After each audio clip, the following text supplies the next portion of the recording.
Hello नमस्कार, मैं हूं अंश। आप देख रहे हैं इंग्लिश विद अंश। हमने आपकी फ्लेमिंगो बुक का फर्स्ट चैप्टर कंप्लीट कर लिया, उसका एक्सप्लेनेशन भी कर लिया और उसके क्वेश्चन आंसर भी कर लिए। अब हम आपकी क्लास 12 फ्लेमिंगो बुक का सेकंड चैप्टर लॉस्ट स्प्रिंग ये क्लियर करेंगे आज इस वीडियो में। पार्ट में डिवाइड करूंगा मैं इस वीडियो को, क्योंकि आपका ये जो चैप्टर है ये भी काफ़ी बड़ा है, तो इसको अपन इस चैप्टर को पार्ट में देखेंगे। ठीक है, तो क्या है लॉस्ट स्प्रिंग, खोया हुआ वसंत। चैप्टर का मीनिंग है ना, तो खोया हुआ वसंत किसके लिए कहा है यहाँ खोया हुआ वसंत का है बच्चों के लिए। इस चैप्टर में दो बच्चे हैं, उनके लिए पोइट ने कहा कि खोया उन बच्चों का वसंत खो चुका है, वो बहुत मिजरेबल हैं, ऐसी स्थितियों में रह रहे हैं, वो बहुत दरिद्र हैं, उनकी कोई महत्वाकांक्षा नहीं आगे की, ना उनके कोई सपने हैं। तो लॉस्ट स्प्रिंग ये अपने जो ऑथर है इन्होंने चैप्टर का टाइटल रखा है। ओके, तो इस चैप्टर में अपन क्या देखेंगे? In this story the author describe the pitiable condition of poor children. इस स्टोरी में जो अपनी ऑथर है वो क्या बताएगी अपने को? पिटिएबल होती है दयनीय, मिजरेबल। ठीक है, दयनीय है ना, दयनीय स्थिति के बारे में बताएगी। किसकी दयनीय स्थिति के बारे में बताएगी? पुअर चिल्ड्रन, गरीब बच्चों की दयनीय स्थितियों के बारे में बताएगी। She talks about the poor children who have to live in slum. Slum क्या होता है? Slum होती है गंदी बस्ती, गंदी बस्ती। उनके बारे में बता रही है कोई, ये जो अपनी ऑथर है, क्या कि वे स्लम में रहते हैं, गंदी बस्तियों में रहते हैं, work hard in very dirty condition, और बहुत कठिन परिश्रम करते हैं, और कैसी उनकी जो कंडीशन है और बहुत खराब है, डर्टी कंडीशन है उनकी काफ़ी। ठीक है, तो दरिद्र स्थिति एक ही बात है ना। They never send to school because, उनको कभी स्कूल भी नहीं भेजा गया। क्यों नहीं भेजा गया? Because their parents are too poor to pay for their education. उनके पेरेंट्स हैं वो इतने समर्थ नहीं है उनकी फीस चुका सकें, किसके लिए? उनकी एजुकेशन के लिए। तो इस चैप्टर में हम यही बात करेंगे। दो बच्चे हैं, कौन है? साहेब है ना। ये कौन है? ये एक रैग पिकर है। रैग पिकर होते हैं, रैग पिकर कौन होते हैं? रैग पिकर होते हैं जो कूड़ा कचरा बुनते हैं ना वे। और दूसरा है मुकेश। मुकेश कौन है? कौन सी फैमिली से बिलोंग करता है Mukesh? Belong to a bangle maker family. Mukesh कौन है? मुकेश वह बच्चा है जो किस फैमिली से बिलोंग करता है? बेंगल मेकिंग, जो चूड़ियाँ बनाते हैं ना, उस फैमिली से कौन बिलोंग करता है। और इन दोनों बच्चों में बहुत डिफरेंस भी है। जो साहिब है वो अपनी स्थिति में ठीक है कि जो है वो है, मगर जो मुकेश है काफ़ी एम्बिशियस लड़का है। एम्बिशियस यानी महत्वाकांक्षी, ये अपनी स्थिति को सुधारना चाहता है और इसके खूब डिज़ायर्स हैं, इसके खूब इच्छाएं, खूब बड़े बड़े सपने हैं इस बंदे के, मुकेश के। मगर साहिब है जो रैग पिकिंग करता है और अपनी एक टी स्टॉल है वो भी चलाता है, और टी स्टॉल पे 800 रुपये कमाता है डेली ओनली, है ना। तो जो साहिब है वो अपनी रैग पिकिंग से और टी स्टॉल से कि बस जो है वो है, ये अब एक्सेप्ट करता है, आगे नहीं, इसको कुछ दिखता नहीं है कोई रास्ता कि कुछ सोचूंगा भी तो कुछ होना नहीं है, तो ये इसकी सोच है। मगर मुकेश है, ये एम्बिशियस है, ये अपनी स्थिति में है, belong to a bangle maker family, but he did not want to become a bangle maker. मगर ये बेंगल मेकर फैमिली से बिलोंग तो करता है, मगर बेंगल मेकर नहीं बनना चाहता। ये क्या बनना चाहता है? He wants to become a motor mechanic. ये क्या बनना चाहता है? एक मोटर मैकेनिक बनना चाहता है। मोटर मैकेनिक बनना चाहता है, और ये एम्बिशियस लड़का है काफ़ी, है ना। तो ये डिफरेंस भी है इन दोनों बच्चों में कि क्या ये साहेब और मुकेश, ये दो करेक्टर हैं, इनके नाम भी ध्यान रखना है और ये क्या करते हैं वो भी ध्यान रखना है। इस चैप्टर में अपन यही देखेंगे, इन दोनों बच्चों के बारे में देखेंगे। आपकी जो ऑथर है अनीस जंग, ये इन दोनों बच्चों के पास जाती है और इनसे कुछ कुछ बातें करती है। ठीक है, तो हम उन बातों को डिस्कस करेंगे इसी वीडियो में। और है ना, क्या बोलते हैं कि इसमें हम प्रकाश डालेंगे क्या कि किस प्रकार से अपनी ऑथर ने इन बच्चों से बात करी और उनको क्या अनुभव हुआ। ठीक है, मिलते हैं अगले पार्ट में। तो देखिएगा इसकी मेन स्टोरी क्या है, रीड करते हैं अपन। द ऑथर सीज साहेब, है ना, ए रैग पिकर एवरी मॉर्निंग, जो अपनी ऑथर है वो साहेब को रेगुलर देखती है एवरी मॉर्निंग सुबह, इन हर नेबरहुड, अपने पड़ोस में। जो अपनी ऑथर है वो साहेब को हमेशा अपने नेबरहुड में देखती है, अपने पड़ोस में देखती है ना। He looks for some coins और अदर थिंग्स, वो कुछ ढूंढता रहता है, कुछ सिक्के और कुछ अलग चीज़ें ढूंढता रहता है। कहाँ ढूंढता रहता है? In the garbage heaps. Heaps क्या होता है? डंप्स। डंप्स होता है ढेर, है ना। तो ढेर, कुछ गार्बेज, कूड़े कचरों के ढेर में वो कुछ कॉइन्स या कुछ अदर थिंग्स ढूंढता रहता है, ठीक है। तो अपनी जो ऑथर है वो उसको डेली अपने नेबरहुड में देखती है, अपने पड़ोस में देखती है कि जो साहेब है वो हमेशा कुछ कॉइन्स और कुछ अदर थिंग्स, कुछ उपयोगी चीज़ें कहाँ पर? गार्बेज के ढेर में देखता रहता है, ठीक है। He says that he finds sometime a rupee, और वो ऑथर से क्या कहता है? वो साहेब कहता है ऑथर से कि it says that he find sometime a rupee, वो कहता है कि कभी कभी तो मैं एक रुपया ढूंढ लेता हूँ, किसमें? गार्बेज के इस ढेर में, है ना। 1 रुपया ढूंढ लेता हूँ कभी कभी तो, इवन ए 10 रुपी नोट, और कभी कभी तो मैं एक 10 रुपये का नोट भी ढूंढ लेता हूँ इन गार्बेज के अंदर, ठीक है। तो Saheb is a rag picker who lives in Seemapuri. Saheb कौन है? एक रैग पिकर है, बता दिया था मैंने आपको। वो कहाँ रहता है? सीमापुरी में। प्लेस ध्यान रखना, क्वेश्चन भी है सीमापुरी में। सीमापुरी क्या कहाँ है? दिल्ली में है ना, ये बॉर्डर प्लेस एट दिल्ली, है ना। तो दिल्ली में है। तो he comes from green fields of Dhaka, और इसकी जो फैमिली है वो कहाँ से आई है? Green fields of Dhaka. Green fields of Dhaka. Dhaka कहाँ है? बांग्लादेश में है। तो है ना, साहेब है वो रैग पिकिंग करता है कहाँ? सीमापुरी में। रहता कहाँ है? सीमापुरी में, है ना। ही कम्स फ्रॉम, कहाँ से आया है? आया कहाँ से है? Comes from green fields of Dhaka. Dhaka कहाँ है? बांग्लादेश में, है ना। इस फैमिली लेफ्ट दैट प्लेस, उसकी फैमिली ने वो बांग्लादेश ढाका क्यों छोड़ा था? क्यों छोड़ा था? बिकॉज सम नेचुरल डिजास्टर, कुछ प्राकृतिक आपदाओं के कारण, है ना। कुछ तूफान और कुछ आंधी अंधड़ कुछ ज़्यादा होने लग गए थे उस एरिया में, तो इस कारण से उसकी फैमिली ने वो प्लेस ढाका बांग्लादेश छोड़ दिया और कहाँ सेटल्ड हो गए? They live in Seemapuri. Seemapuri कहाँ है? दिल्ली में, ठीक है। तो ऑथर आस्क साहिब, अब ऑथर है अपनी अनीस जंग, उन्होंने साहिब से पूछा why he does rag picking, वो क्यों ये रैग पिकिंग करता है? अपनी ऑथर है, उन्होंने पूछा कि साहिब तुम भाई कि क्यों ये रैग पिकिंग, ये कूड़ा कचरा क्यों बुनते रहते हो तुम, है ना। डजंट गो टू स्कूल, क्या तुम स्कूल नहीं जाते हो? स्कूल नहीं जाते हो? साहिब सेज दैट, कहता है साहिब क्या कहता है? There is no school in his locality, है ना, इन माई लोकेलिटी, है ना।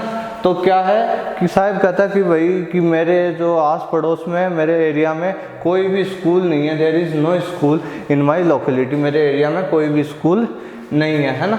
And if a school built, और अगर वो ये भी कहता है अगर एक स्कूल बन जाएगी बाद में, है ना, then he would definitely go there, वो अवश्य ही वहाँ जाएगा और इस स्कूल में अध्ययन करेगा, ये साहिब ने कहा, ठीक है। तो ऑथर आस्क के क्वेश्चन, कहते हैं कि तुम साहिब क्यों भाई रैग पिकिंग क्यों करते हो, एंड डजंट टू स्कूल क्यों नहीं जाते हो, डजंट गो टू स्कूल, ठीक है। साहिब सेज दैट, कहता है कि there is no school in my locality, है ना, कि मेरे एरिया में कोई स्कूल नहीं है भाई, है ना। And if A school built, और ये भी कहता है कि अगर एक स्कूल बन जाएगी तो मैं अवश्य ही वहाँ जाऊँगा और पढ़ाई करूँगा, ठीक है। फ्यू डेज लेटर, कुछ दिनों बाद, है ना, नरेटर सेड, है ना, इन फन ओनली, अपनी जो अनीस जंगा जो ऑथर है उन्होंने साहिब से फनी वे में कह दिया था, मजाक में कह दिया था, if I start A school will you come. Narrator ने फनी वे में कहा था उसको, सीरियसली नहीं कहा था, फनी वे में कहा था कि अगर मैं एक स्कूल स्टार्ट करूँ, स्कूल बनाऊँ, स्टार्ट करूँ तो क्या तुम आओगे, विल यू कम, तुम आओगे, है ना। साहिब सेड, क्या कहा, ही वुड, जरूर आऊँगा, है ना। तो आपकी ऑथर है कुछ दिनों बाद फनी वे में क्या कहा कि if I start A school will you come, कि अगर मैं एक स्कूल बनाऊंगी बेटा तो कि तुम आओगे क्या, है ना। तो उसको कहा था इस वे में, ठीक है। After some time Saheb asked her, कुछ दिनों बाद जो साहिब अपना, उसने ऑथर से क्या पूछा, योर स्कूल इज रेडी, कि आपकी स्कूल बन गई क्या, है ना, आपकी स्कूल बन गई क्या, है ना। Then the author felt ashamed that day. जो आपकी ऑथर है वो बहुत शर्मिंदा हुई उस दिन। क्यों शर्मिंदा हुई भाई?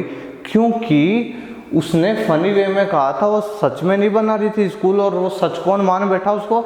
साहेब सच मान बैठा उस चीज़ को कि भाई अब ऑथर हैं जो अनीस जंगे स्कूल बनाएगी और मैं वहाँ जाऊँगा।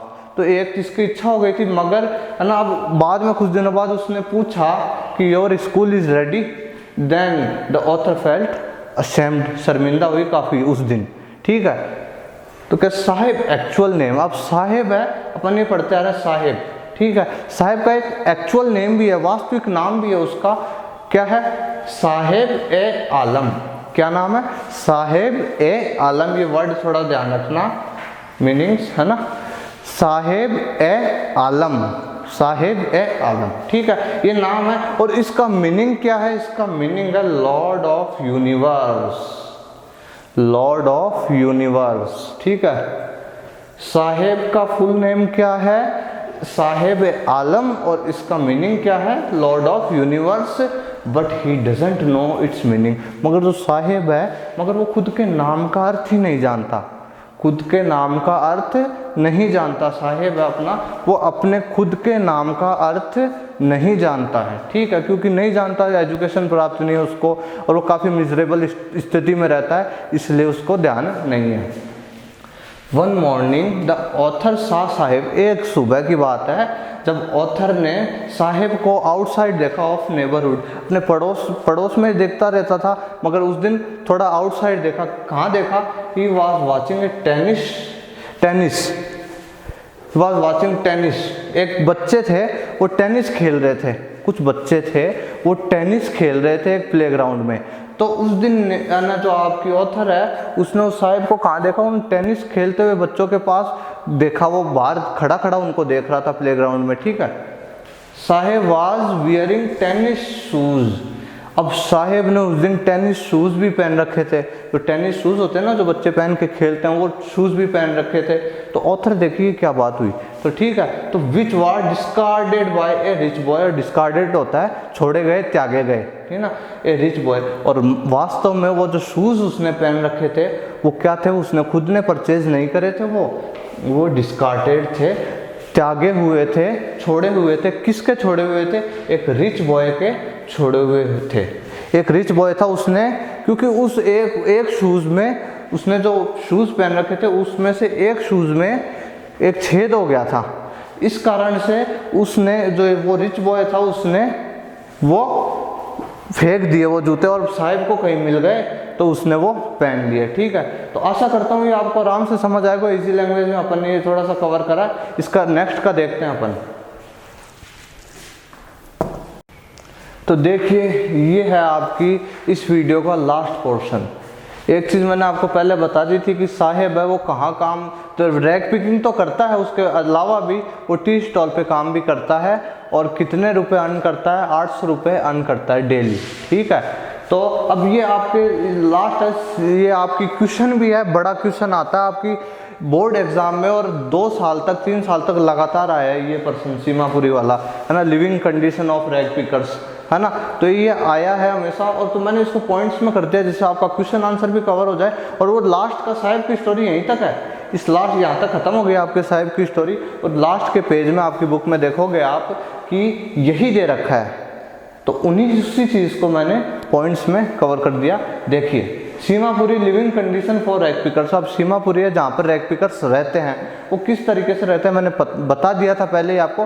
काफ़ी मिजरेबल कंडीशन है वहाँ पर रहने की, दयनीय स्थिति, स्लम में रहते हैं, गंदी बस्तियों में रहते हैं। तो देखें, देयर इज़ नो प्रोग्रेस, कोई प्रोग्रेस नहीं उनकी, एकदम हाशिए पर है वो। ठीक है, they are the house of mud के हाउस है वहाँ पर, कीचड़ और इस प्रकार के, है ना, स्थिति खराब है वहाँ की। ठीक है, they have roof of tin and tarpaulin. उनके तो अपनी जैसे सीमेंट की छत होती है, और वैसे वहाँ पर नहीं, टिन, ओनली टिन होता है ना, अपन टिन देखते हैं अपन तो, और टारपुलिन ये मेटल है ना। ठीक है, तो इस चीज़ों की, है ना, मतलब उनकी छत होती है, अपनी जैसे सीमेंट की छत नहीं होती है उनकी। ठीक है, they have not sewage, drainage and running water. ठीक है, उनके ड्रेनेज नालियाँ भी नहीं है, और है ना, और जो गंदा पानी है उसकी निकासी के लिए, रनिंग वाटर के लिए जगह भी नहीं है। तो जो गंदा पानी है वो सारा सब कुछ है वो वहीं ऐसे आसपास फिरा रहता है, गंदगी गिरी रहती है हर जगह से, ठीक है। तो निकासी के लिए भी कोई जगह नहीं है, ड्रेनेज भी नहीं है, नालियाँ भी नहीं है, ठीक है।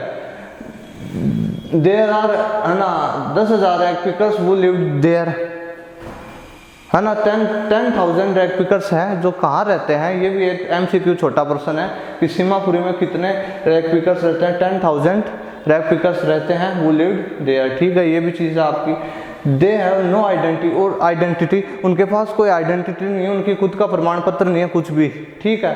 They only have ration cards, केवल उनके पास राशन कार्ड्स हैं केवल, ठीक है। And their name in voter list, और उनका जो नाम है वो बस वोटर लिस्ट होती है ना, उनमें दर्ज है, और कुछ नहीं, उनकी कोई आइडेंटिटी नहीं है, ठीक है। इन सीमापुरी, अब ये भी MCQ क्वेश्चन है, क्या है in Seemapuri is more important than identity. Identity से ज़्यादा भी क्या महत्व है सीमापुरी में, किसका महत्व है, फूड का, खाने का महत्व है। देखो, in Seemapuri food is more important than identity, उनके अनुसार कि जो फूड है वो बहुत आवश्यक है आइडेंटिटी के अलावा, ठीक है।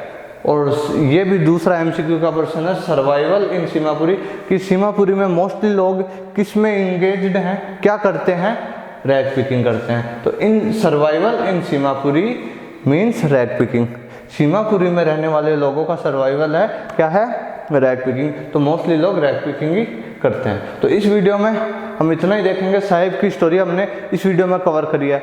इसका इस चैप्टर का नेक्स्ट पार्ट जो मैं पार्ट 2 नाम से डालूंगा, उसमें अपन मुकेश की स्टोरी पढ़ेंगे, ठीक है। तो साहिब की स्टोरी इतनी है, और ये क्वेश्चन भी कवर हुआ आपका, और चैप्टर का समराइजेशन भी हुआ इसी के साथ, ठीक है। और आपको फिर भी कोई डाउट हो तो आप अवश्य मुझे मैसेज करें, डिस्क्रिप्शन में मेरे लिंक मिलेंगे आपको, आप डायरेक्टली वहाँ से मुझे मैसेज कर सकते हैं, और मैं आपके मैसेजेस का, आपके डाउट का ज़रूर रिप्लाई करूँगा।